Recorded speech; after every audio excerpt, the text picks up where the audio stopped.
Hi everyone. আমরা আগের ক্লাসে মিউচুয়াল ফান্ডস পড়ছিলাম, সেই টপিকটাকে আমরা শেষ করেছি। চলো আজকে আমরা নতুন টপিক শুরু করছি। তার আগে আমরা একটু বুঝি যে আমরা ঠিক কোথায় আছি। আমরা পড়ছিলাম যে ফাইন্যান্সিয়াল মার্কেটের হচ্ছে প্রথম থেকেই বলি, ফাইন্যান্সিয়াল মার্কেট হচ্ছে দু রকমের, একটা হচ্ছে মানি মার্কেট আর একটা হচ্ছে ক্যাপিটাল মার্কেট। তো মানি মার্কেট ছোট, আমরা তাড়াতাড়ি শেষ করতে পারছিলাম। তারপর আমরা বললাম ক্যাপিটাল মার্কেট। তো সেই ক্যাপিটাল মার্কেটে ইনভেস্ট করার জন্য কত রকমভাবে আমরা মানে উপায় পেতে পারি, সেটা আমরা পড়েছিলাম 5 রকমের। মানে ক্যাপিটাল মার্কেটের ইনস্ট্রুমেন্ট হচ্ছে কি 5টা। তো আমরা ইম্পর্টেন্ট 5টা পড়েছিলাম: শেয়ার, ডিভেঞ্চার্স, তারপর হচ্ছে যে বন্ডস, ডেরিভেটিভ, আর হচ্ছে মিউচুয়াল ফান্ড। কী কী বললাম? Shares, debentures, bonds, mutual funds, আর হচ্ছে ডেরিভেটিভস। এর মধ্যে প্রথম 4টা আমরা কমপ্লিট করে ফেলেছি, বাকি রইল শুধুমাত্র হচ্ছে ডেরিভেটিভস। আচ্ছা, এবার বুঝি আমরা ডেরিভেটিভটা কী। ডেরিভেটিভ আমরা অনেক রকমভাবে বুঝতে পারি। যেমন হচ্ছে কি, যে ধরো লেস চিপস কোথা থেকে হয়? আলু থেকে হয়। তো চিপসটা আসার আগে কোনটা? আলু আসছে, কারণ আলু, তার উপর হচ্ছে কি লেস আসছে, ঠিক কি না? তো আলুটাকে বলছি আমরা আন্ডারলাইং অ্যাসেট, আর চিপসটাকে বলছি আমি মানে কি যে আমাদের যেটা মানে মানে সরি, আমাদের মেন তো টার্ম বোঝার কথা হচ্ছে আন্ডারলাইং অ্যাসেটস। তো সেটা হচ্ছে আলুটাই হচ্ছে আমাদের আন্ডারলাইং অ্যাসেটস, যেটা কিনা যে চিপসের আগে আসছে। আচ্ছা, আমরা আরেকভাবে বুঝতে পারি যেটা প্র্যাকটিক্যালি ইউজ হয়। যেমন ধরো তুমি হচ্ছে কি যে আলুর ব্যবসা করবে তুমি। তো তুমি বন্ড কিনলে, হিমঘরে আলু রাখলে, সেই ক্ষেত্রে ধরো তো 1 গাড়ি তুমি আলু রাখলে, তো সেই 1 গাড়িতে তুমি আলু রেখেছো, তার একটা কাগজ দেবে, সেটাকে টোকেন দেয়, সেটা হচ্ছে তোমার এক ধরনের বন্ড হয়। হ্যাঁ, তো এই বন্ডটাকে আমরা বলছি, তো মানে এটা নিয়ে তুমি ব্যবসা করছো। তো অ্যাসেট কোনটা?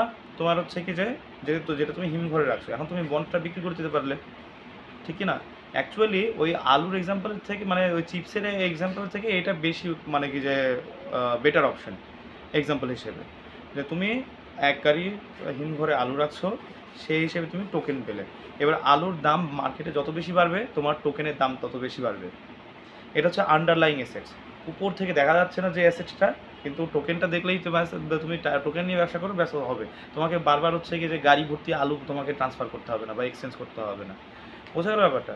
তো ডিবেঞ্চার হচ্ছে কি যে ব্যবসা করে বা ট্রেড করা হয় এই সব আন্ডারলাইং অ্যাসেটসগুলোকে নিয়ে, ঠিক আছে? আচ্ছা, আর আরেকটা ব্যাপার কি, যে এটা দু রকমভাবে ডিবেঞ্চারের ব্যবসা দু রকমেরভাবে হয়। একটা হচ্ছে ওভার দ্য কাউন্টার হয়, আর একটা হচ্ছে কি যে এক্সচেঞ্জে হয়। ওভার দ্য কাউন্টার মানে ধরো হচ্ছে কি, আমি বাজার থেকে, ভিলেজ থেকে মানে কি যে আলু কিনলাম, মানে একটু চাষিদের কাছ থেকে আলু কিনলাম আমি, এবার আমি হিমঘরে রাখছি। তারপর হচ্ছে কি যে আমি কী করলাম, যে একটা কাউন্টার খুলে বসলাম, যে আমি আলুর ব্যাপারী, আসো কার হচ্ছে কি যে পাইকারি রেটে আছে, পাইকাররা যদি আমার কাছে আলু কিনতে চাও আমার কাছে আসো। আমি কাউন্টার খুলে বসলাম, এবার সেখানে ডিলিংস করছি যে কত টাকা আলুর দাম, আমি কত টাকায় আমি ছাড়বো, বা ও আমাকে কত টাকা দেবে, যাতে কিনা আমি আমি আমার টোকেনটা ওর কাছে আমি দিয়ে দিই। তো এটা হলো ওভার দ্য কাউন্টার। আচ্ছা, বা O T C, over the counter. আচ্ছা, আরেক রকমের হয় এক্সচেঞ্জ। ধরো হচ্ছে কি যে তুমি কী বলে গ্রো অ্যাপ থেকে, বা হচ্ছে যাই হোক কোনো একটা ট্রেডিং অ্যাপ থেকে তুমি হচ্ছে কি যে ব্যবসা করছো, তো ডিবেঞ্চারের ব্যবসা করছো।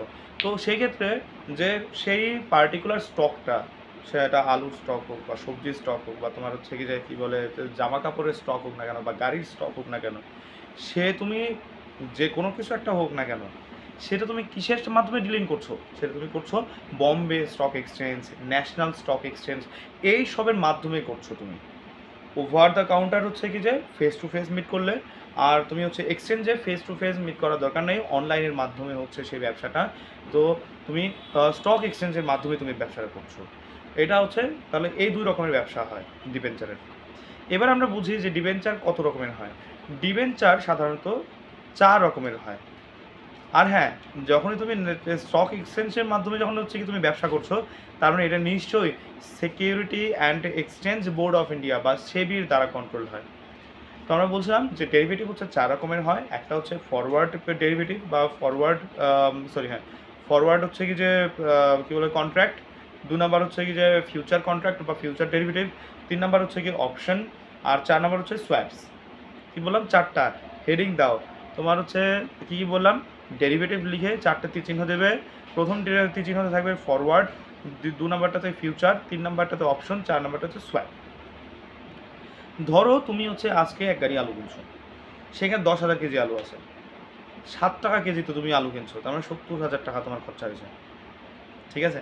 এবার দেখলে কি যে হঠাৎ বন্যা হয়ে গেছে, তার মানে এইবার তো আলুর দাম মার্কেটে হচ্ছে কি আলু পাওয়া যাবে না সহজে, সেখানে ত্রাণের জন্য হচ্ছে কি আলু লাগতে পারবে মার্কেট থেকে। তো গাড়ি গাড়ি ভর্তি মার্কেট থেকে হিমঘর থেকে পাবলিক আলু নিয়ে ত্রাণের ওখানে নিয়ে যাচ্ছে, কোনো একটা এনজিও নিয়ে যাচ্ছে। এইবার তোমার ময়নাগুড়ির মার্কেট হোক বা জলপাইগুড়ির মার্কেট হোক বা ধূপগুড়ির মার্কেট হোক না কেন, সেখানে তো আলু শর্টেজ হবে, দেখবে হিমঘরে হচ্ছে প্রচুর আলু পচে গিয়ে যে বার হয়ে গেছে। তো তারপরে তুমি বুঝে গেলে এইবার আলু পাবে কোথা থেকে, মার্কেটে যদি সাপ্লাই দরকার পড়ে। তুমি কি করলে 70 টাকা কেজি মানে 7 টাকা কেজির জায়গায় এবার তুমি বড় পাইকারদের কাছ থেকে তুমি হচ্ছে কি যে আলু বেচে দিলে, ধর হচ্ছে কি তোমার 10 টাকা বা 11, 12, 13 টাকা কেজি তুমি বেচে দিলে, তার মানে প্রায় ডাবলের মতো মানে কি যে লাভ হয়ে যাচ্ছে। ওটাই তো পরে এই রিসেন্টলি ময়নাগুড়িতে আমরা দেখি না যে হচ্ছে কি বলে অনেকেই আলুর ব্যবসা করে তোমার হচ্ছে কি যে লাখ লাখ টাকা কামিয়ে নিচ্ছে মাত্র কয়েকদিনের মাধ্যমে, 3 মাসের সিজনের মধ্যে এতে আমরা দেখতে পাই আমরা, তাই না? তো এই জিনিসগুলো কিন্তু হয়, হ্যাঁ। তার মানে কি তুমি এই বলে যে তুমি চাইলে রাখতে পারো, অথবা যদি দেখো যে ওইবার গোটা ময়নাগুড়িতে প্রচুর আলু মানে কি যে চাষাবাদ হয়েছে, দেখা গেলো আগের বছর প্রচুর লাভ হয়েছে, তো কী করলো চাষিরা, কী করলো, তো সবাই অনেকে মানে কি ওই পার্টিকুলার সিজনে আলু করা শুরু করে দিল। এবার কিন্তু মার্কেটে কিন্তু আলুর ক্রাইসিস আর নেই, বরঞ্চ এখানে সারপ্লাস আছে, প্রচুর পরিমাণে আলু আছে মার্কেটে। এবার কি হবে, তুমি দেখলে 70 টাকা কেজিতে এবার পাইকাররা নিচ্ছে না, তাহলে আমি যদি 7 টাকা কেজিতে আমি যদি তুমি আলু যে কিনছিলে, সেই 7 টাকা কেজিতে পাবলিক আর নিতেই চাচ্ছে না, কোনো পাইকার নিতে যাচ্ছে না, কারণ ওরা তো ব্যবসা করবে। এবার তোমাকে ঘরে তুমি আলু পচানোর থেকে 4 টাকা 5 টাকা কেজিতে তুমি আলু বেচে দাও, লসে বেচে দাও, তাও কিন্তু কিছু ক্যাশ টাকাটা থাকুক তোমার কাছে। তো এইবার কিন্তু তোমার লস হয়, তো কোনোবার লস হয় তো কোনোবার লাভ হয়, এটা ডিপেন্ড করে প্রোডাকশনের উপর, ডিমান্ড অ্যান্ড সাপ্লাইয়ের উপর ডিপেন্ড করে, ঠিক আছে। তো তো তার মানে কি তুমি বুঝলে যে ফিউচারে হচ্ছে কি যে আমার পয়সা মানে কি বলে এটা কমতে পারে, তাহলে তুমি কি করলে আজকের ডেটে বলে রাখলে যাচ্ছে কোনো একজন ব্যবসায়ীর সাথে ডিল করলে যে আজকের ডেটে আজকের যা হচ্ছে কি বাজার মূল্য আছে সেই ডেটে তুমি হচ্ছে কি যে মানে আমার সাথে ব্যবসা করো। তুমি তোমার কাছে এখন মানে কি যে টাকা নাই, তুমি পরে টাকা তুমি 1 মাস পরে টাকা তুমি জোগাড় করতে পারবে, বুঝলাম আমি। তুমি যদি আমার কাছ থেকে প্রোডাক্ট নিতে হয়, তুমি চালাকি করলে যে আমাকে আজকের ডেটে মানে কি যে নিতে হবে, তোমার কাছে পয়সা না থাকুক তাহলে তুমি কন্ট্রাক্ট করে নাও, হ্যাঁ। কী বলে যে পেপারসের মাধ্যমে তুমি কথা দিয়ে রাখো, তারপরে প্রমিসরি নোট দাও তুমি আমাকে, হ্যাঁ। আমরা প্রমিসরি নোট কিন্তু আগে পড়ে আসছি, তাই না? তো এখন আমরা আমাদের বোঝার উচিত যে প্রমিসরি নোট কী জিনিস। Banking, money and banking chapter পড়ছি আমরা প্রমিসরি নোট, ঠিক আছে। তো যদি না বুঝে থাকে তাহলে ওখান থেকে দেখে নাও একবার। তো তো তুমি চাইলে হচ্ছে আজকের ডেটে তুমি হচ্ছে কি যে কিনে মানে কি তুমি বেচে দিলে, অথবা মানে অথবা তুমি দেখছো যে ভবিষ্যতে এটার দাম হচ্ছে কি বেড়ে যাবে প্রোডাক্টের, তো ও তো ভালো করে, তো ওর কাছে মনে হচ্ছে না এটার দাম কমে যেতে পারে, কিন্তু তুমি জানো যে ওটাই তুমি বাইরের প্রদেশে নিয়ে, ওখানে তো বন্যা হয় না বা ওখানে একটু প্রোডাকশন কম আছে, তা আমি এখন যদি কিনে রাখি তাহলে আমি এখন যদি ওখানে হচ্ছে কি বেচে দিই তাহলে আমার অনেক বেশি লাভ হবে, হ্যাঁ। তো তুমিও কিন্তু শেয়ানা কম নাও, তো তখন তুমি কী করলে, তুমি যে হ্যাঁ ঠিক আছে আমি কথা দিলাম যে আমি ভবিষ্যতে আমি যদি 1 মাস পরে আমি আলু নিব তোমার কাছ থেকে, কিন্তু এই দামেই নিব, ঠিক আছে। তুমি বুঝে গেলে ব্যাপারটা, তুমি তো এই মার্কেট জানো না, ময়নাগুড়ি মার্কেট জানো, তুমি বাইরে থেকে আসছো, হ্যাঁ। যে এখানে কখন কি হচ্ছে যে দাম পড়ে বা তো দাম ওঠে, এখানকার জিওগ্রাফি আলাদা, এখানকার প্রোডাকশন আলাদা, তো আলাদা ডিস্ট্রিক্টে আলাদা আলাদা রকম হয়, তুমি তো জানো না। এবার তুমি কী করলে যে আলুর দাম বাড়ার থেকে আমি আগের থেকে এই ডেটে এটাতে আমার সুবিধা হয়, তাহলে আমি এই ডেটে আমি কিনে রাখি আলুটাকে, হ্যাঁ। তো এটাও এক ধরনের প্রমিসরি নোট। এটা কি হচ্ছে, এটা ওভার দ্য কাউন্টার হচ্ছে, হ্যাঁ।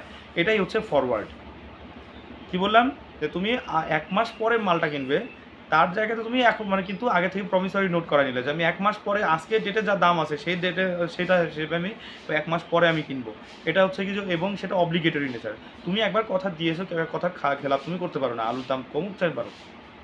এটা হচ্ছে ফরওয়ার্ড, যে 1 মাস পরে আমি বেচবো মালটাকে, বা 1 মাস পরেও আমার কাছ থেকে কিনবে, কিন্তু আজকের যে দাম আছে সেই দামে হচ্ছে ও কিনবে বা বেচবে। এটা হচ্ছে ফরওয়ার্ড, ঠিক আছে। এবার আসি আমরা ফিউচার ডেরিভেটিভ। ফিউচার ডেরিভেটিভও কিন্তু ফরওয়ার্ড ডেরিভেটিভের মতো সেম, খালি এটা হচ্ছে ওভার দ্য কাউন্টার নয়, এটা হচ্ছে এক্সচেঞ্জে হচ্ছে। তার মানে ওখানে অব্লিগেশন থাকছে যে তুমি যদি একবার সাইন করে দাও তোমাকে কিনতেই হবে বা তোমাকে বেচতেই হবে, সে তোমার লাভ হয় আর লস হোক। এটা হচ্ছে তোমার ফিউচার। আচ্ছা, এবার আসি আমরা অপশনের ক্ষেত্রে আসি। সেম ফিউচার, ফরওয়ার্ড, অপশন, এগুলো কোনো সেরকম মানে কি যে ব্যবসার ক্ষেত্রে কোনো পার্থক্য নাই। খালি পার্থক্য কি, অপশনের ক্ষেত্রে আমি চাইলে ১ মাস পরে কিনতেও পারি, আবার নাও কিনতে পারি। আমি আজকে প্রমিসরি নোট দিলাম ঠিক আছে, কিন্তু ওটা কিন্তু বাধ্যবাধকতামূলক নয়। সে এক্সচেঞ্জ হোক বা হচ্ছে ওভার দ্য কাউন্টার হোক। কি বললাম, ফরওয়ার্ড, ফিউচার আর অপশন তিনটা সেম জিনিস। ফরওয়ার্ডের ক্ষেত্রে ওভার দ্য কাউন্টার হচ্ছে ডিলিংস, তারপর ফিউচারের ক্ষেত্রে হচ্ছে কি এক্সচেঞ্জের যে ডিলিংস হচ্ছে, অপশনের ক্ষেত্রে ওভার দ্য কাউন্টার বা এক্সচেঞ্জ দু ক্ষেত্রেই হতে পারে, কিন্তু এটা কোনো বাধ্যবাধকতা নেই। আমি চাইলে কিনতে পারি, না আমি বেচতে পারি, দুটাই আমার কাছে অপশন আছে।